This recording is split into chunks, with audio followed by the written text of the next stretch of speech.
ধ্বংসের পিছনে সবচেয়ে বড় কারণ ছিল এই ফেরাউনের দোস্ত হামান। তা আমাদের কিন্তু এরকম হামান মার্কা দোস্ত আছে যারা আমাদের ক্ষতি করতে চায়। প্রিয় হাজরিন, সজাগ থাকতে হবে।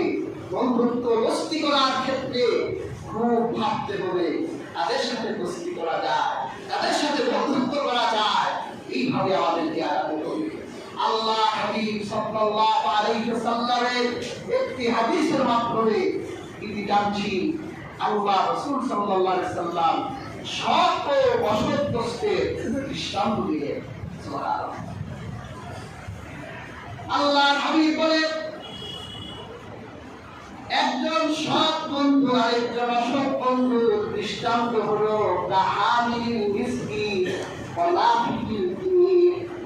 আতর বিক্রেতা ওই আতরের দোকানকারী কামারের মতো।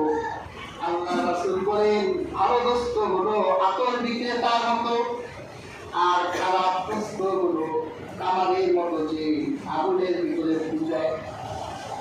আল্লাহ হাবিব বলে, যদি কারো ভালো দোস্ত থাকে তার দৃষ্টান্ত আতর বিক্রেতার মতো। তুমি যদি আতর যে বিক্রি করে তার দোকানের পাশ দিয়ে হেঁটে যাও, যদি সে তোমার দোস্ত হয় বলবে একটু বস।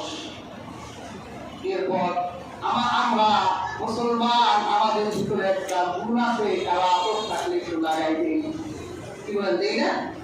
আতর বিক্রেতাও লাগিয়ে দেয়। দুইজনের লাগানো আবার একটা গুণ না।